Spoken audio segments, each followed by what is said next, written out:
Assalamualaikum warahmatullahi wabarakatuh.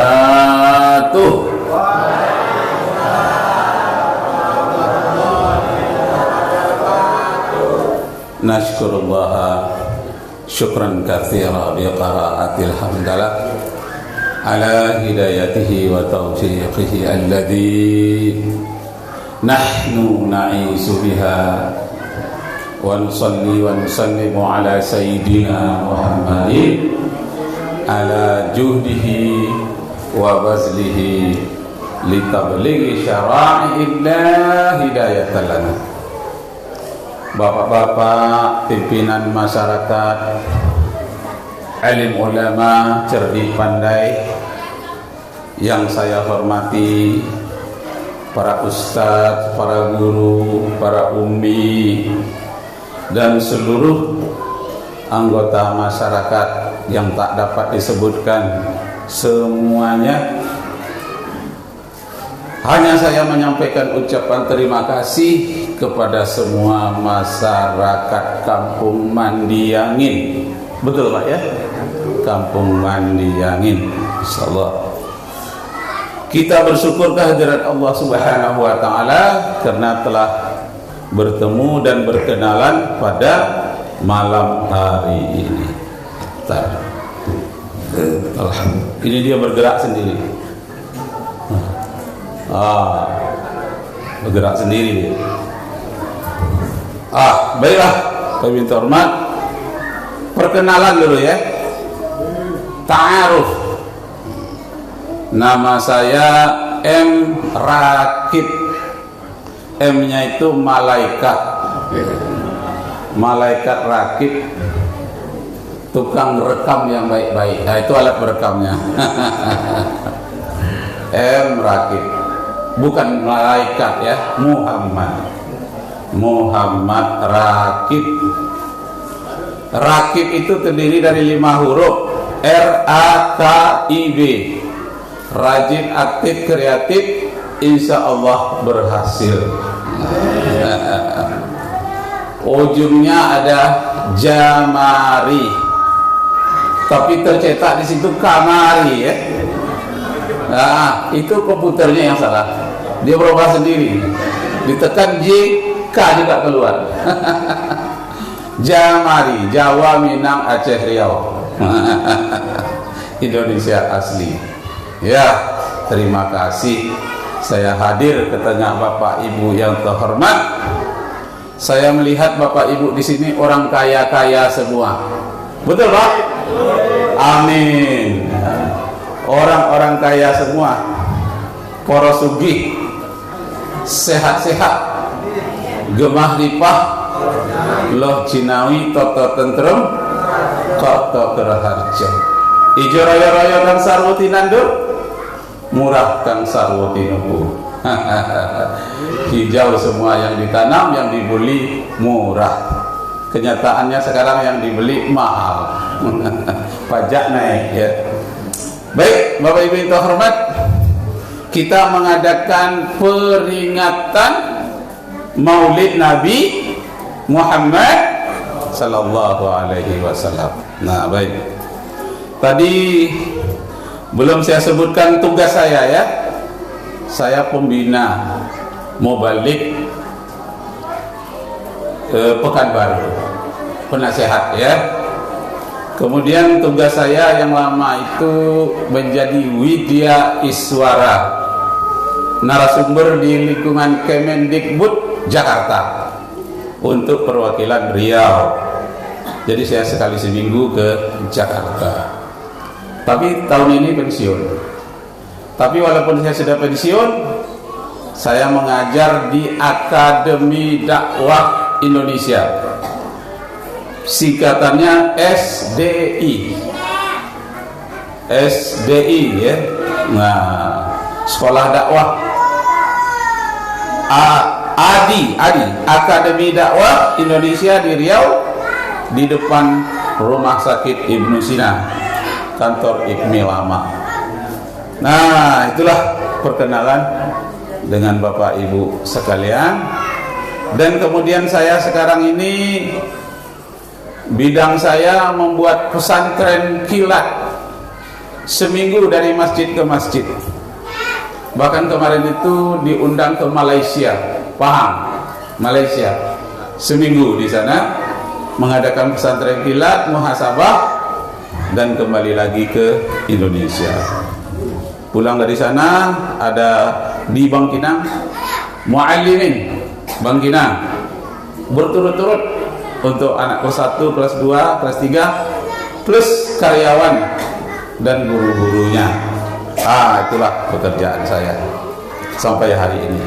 Baik, Bapak Ibu terhormat, kalau kita bicara tentang maulid, nah, maulid ini adalah dalam bahasa Arab itu namanya isim zaman. Maulidun artinya masa kelahiran Rasulullah sallallahu alaihi wasallam. Ada yang juga menyebut maulud, mauludun, isim maf'ul, wazan maf'ulun. Mauludun artinya orang yang dilahirkan. Jadi kalau kita berbicara tentang maulid, bicara tentang waktu zaman kelahiran Rasulullah. Kalau kita bicara tentang mauludun, kita bicara tentang kepribadian orang yang dilahirkan, Nabi Muhammad sallallahu alaihi wasallam. Tapi ada yang ketiga, ya, maulud, ada mulut. Yang mulut ini yang bagus sih. Kenapa? Ada makan-makannya, kuenya, minumannya, pakai mulut ya. Alhamdulillah, rezeki dari Allah Subhanahu wa taala. Bukan saja makan kue, makan buah-buahan, juga makan nasi, gulai ayam, goreng patin. Lengkap mulut ya. Alhamdulillah. Bapak Ibu terhormat, pernahkah Bapak Ibu mendengar peringatan maulid yang paling aneh di dunia? Baru-baru ini terjadi di Libanon. Paling aneh di seluruh dunia. Apa anehnya? Sebahagian dari masyarakat di sana mengharamkan peringatan maulid. Tapi sebahagian yang lain, sebagian besar malah memperingati maulid dengan cara yang aneh, dengan menembakkan 1000 peluru ke udara. Jadi angkatan bersenjatanya, polisi, tentara itu menembakkan peluru ke udara, 1000 peluru. Jadi orang tercengang. Apakah kita perang dengan Israel malam ini, katanya. Kenapa? Begitu banyaknya peluru yang ditembakkan. Rupanya bukan perang. Malam itu malam 12 Rabiul Awal, tepatnya malam Jumat kemarin. Nah, apa yang terjadi pada malam 12 Rabiul Awal di Libanon? Ditembakkan peluru 1000. Ada satu yang nyasar ke rumah sakit Kristen. Ya Allah. Satu nyasar di lantai 9. Jadi melenceng pelurunya satu, kena kepala anak Kristen. Masya Allah. Menangislah ayah dan ibunya. Ini gara-gara peringatan maulid. Maka ayah dan ibunya memanggil-manggil nama Nabi Muhammad. Ya Muhammad, goro-goro peringatan hari lahirmu, tembus peluru masuk ke dalam kepala anakku. Minta pertanggungan jawabanmu ya Muhammad. Marah-marah dia kepada Nabi Muhammad. Mana pertanggungan jawabanmu? Gara-gara peringatan hari kelahiranmu, anakku jadi kepalanya ditembus peluru. Lalu anak tadi pingsan, dibawa ke ruang ICU. Berbunyi ICU, tet tet tet tet. Nah, kalau merah gak ada lagi harapan, tapi masih kuning, peringatan masih bisa. Jadi kata dokter, anak bapak ini umur 9 berapa tahun? 9 atau 12 tahun. Anak berumur 12 tahun ini tak sanggup kami rumah sakit Libanon ini untuk mengambil peluru di otaknya. Besok pagi-pagi harus dibawa ke Amerika. Pesawat sudah disiapkan. Ternyata memang ada berangkat, jadi tak perlu mencater. Besok pagi-pagi berangkat. Nah, pada malamnya kata dokter, Bapak Ibu berdoa sajalah, mudah-mudahan sampai umurnya besok pagi kita berangkatkan ke Amerika supaya dia bisa tertolong. Di sini nggak ada alatnya yang bisa mengambil peluru di tengah-tengah otaknya. Nah, tapi bapak dan ibu jangan masuk ke dalam ruangan ICU ini, menunggu di luar saja. Maka anaknya dengan dokter saja di ruangan ICU itu. Nah, entah bagaimana di tengah malam bermimpilah si anak tadi. Sadar dia bermimpi, datang seseorang yang berbaju putih kepadanya. Wahai anakku, katanya, coba engkau jawab Assalamualaikum. Anak tadi menjawab. Diulangnya Assalamualaikum, anak tadi menjawab Waalaikumsalam. Karena temannya ada juga orang Islam, dia jawab Waalaikumsalam. Lalu dia tanya, man antum, engkau ini siapa? Ana Muhammad, Rasulullah sallallahu alaihi wasallam. Anak tadi terkejut. Hal antum Muhammad Nabiul Ummatil Islam? Nah, bala. Nah, kalau sangat betul, bala. Kalau na'am, iya sekedarnya saja. Tapi bala. Lalu dia peluk Nabi Muhammad. Nabi Muhammad dalam mimpinya itu dia peluk. Lalu dia jawab tangannya, katanya, ikuti aku. Itabi'ani, engkau ikut aku.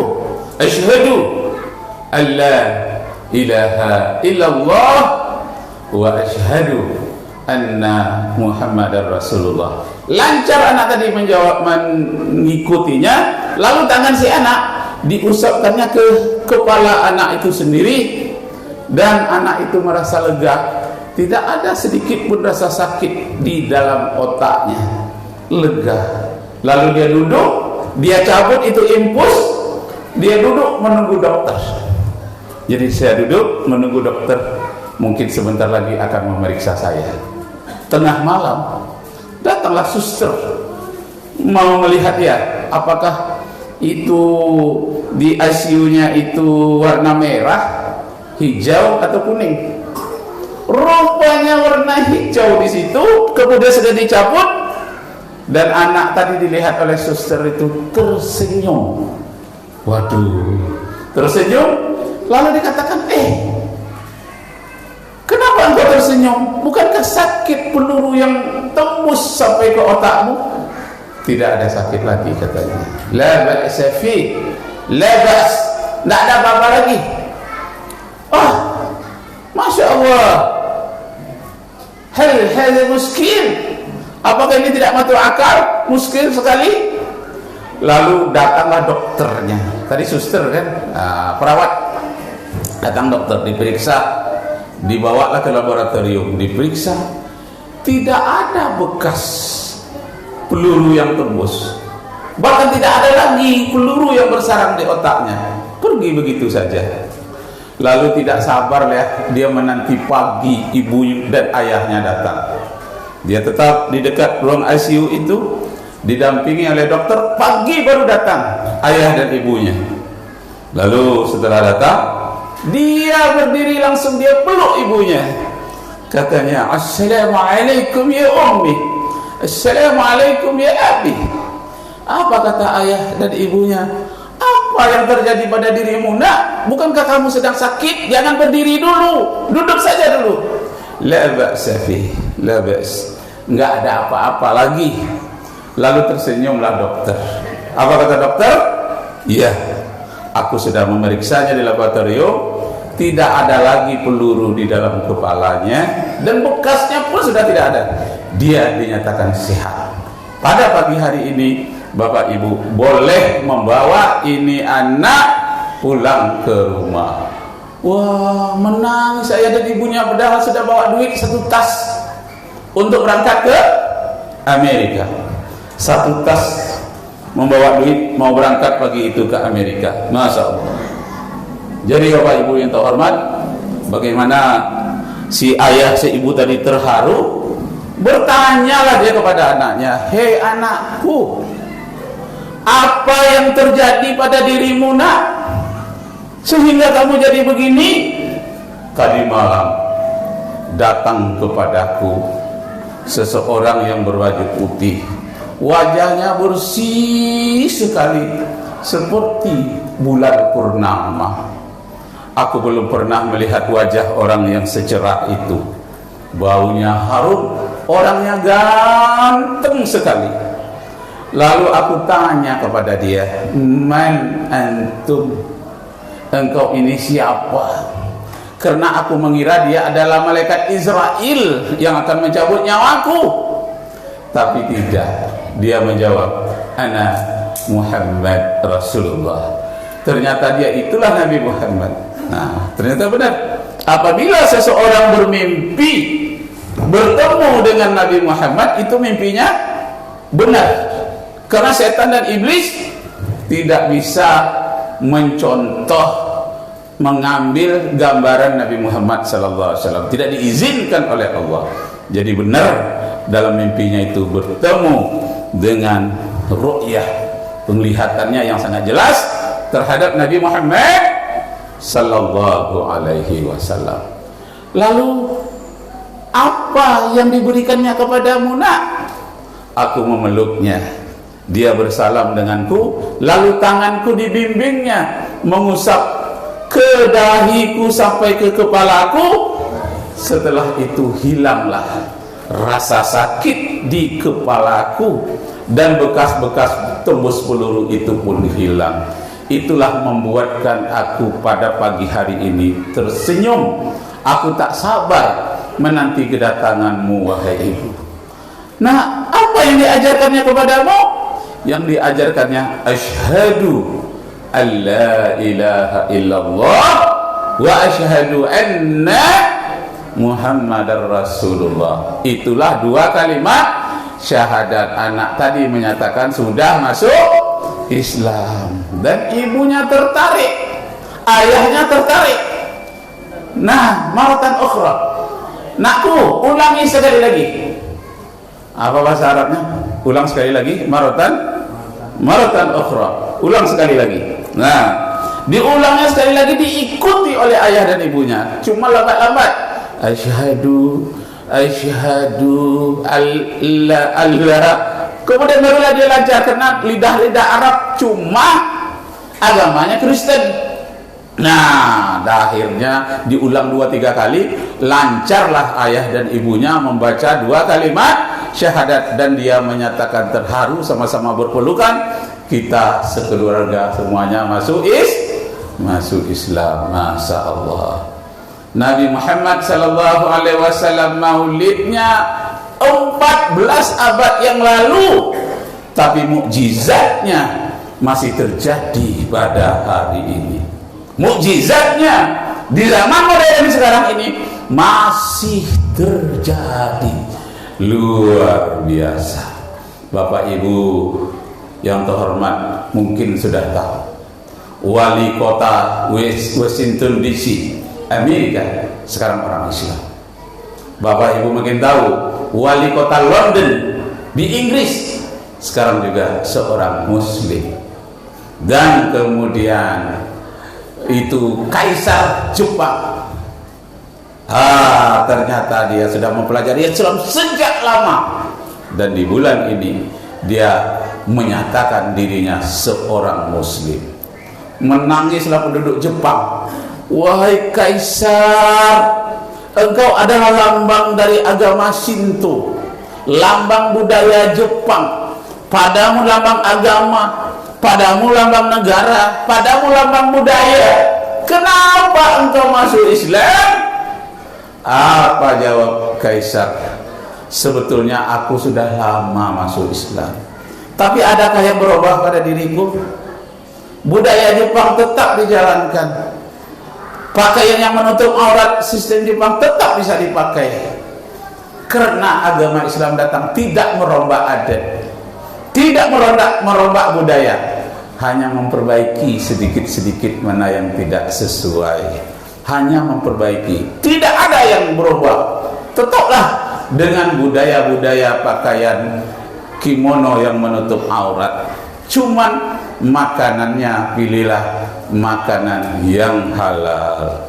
Menangis penduduk Jepang, dan mereka lihatlah di YouTube sekarang itu banyak sekali mereka berdemo anti. Hei Kaisar, engkaulah yang kami patuhi di Jepang ini, bahkan di dunia ini, tapi mulai hari ini setelah engkau masuk Islam, kami tak akan mengikut engkau lagi. Biarlah engkau dengan kepercayaanmu yang baru, kami tetap dengan percayaan kami yang lama. Kami tidak akan tunduk patuh kepadamu. Itu seminggu, 2 minggu, sampai sebulan dia pelajari. Kok bisa ya Kaisar itu lambang agama Sito, kok bisa masuk Islam? Dipelajari, dia baca Al-Quran. Apa yang dia baca? Nah, dia baca ayat Al-Quran Al-Karim. Qul huwallahu ahad. Say Allah, one and only. Allah itu hanya satu. Allahus Samad. Allah the eternal absolute. Allah itu adalah sumber segala-galanya. Lam yalid wa lam yulad. He begetted not, and nor is he begotten. Dia tak pernah beranak dan tidak diperanakan. Dia tidak pernah dilahirkan dan tidak pernah melahirkan. Walam yakul lahu kufuwan ahad. Tidak ada pun satu yang setara dengan dia. And none like unto him. Tidak ada yang setara dengan dia. Tidak ada yang serupa dengan dia. Disambung sejalan dengan ayat Al-Quran. Laisa kamitslihi syai'un fil ardh. Tidak ada suatu apapun yang serupa dengan Allah di langit, di bumi, di ruang angkasa, di mana-mana. Tidak ada yang serupa dengan Allah. Walam yakul lahu kufuwan ahad. Kalau diteruskan kaji sifat 20, itu namanya sifat mukhalafatu li hawadisi. Banyak yang hafal ya? Bisa? Coba.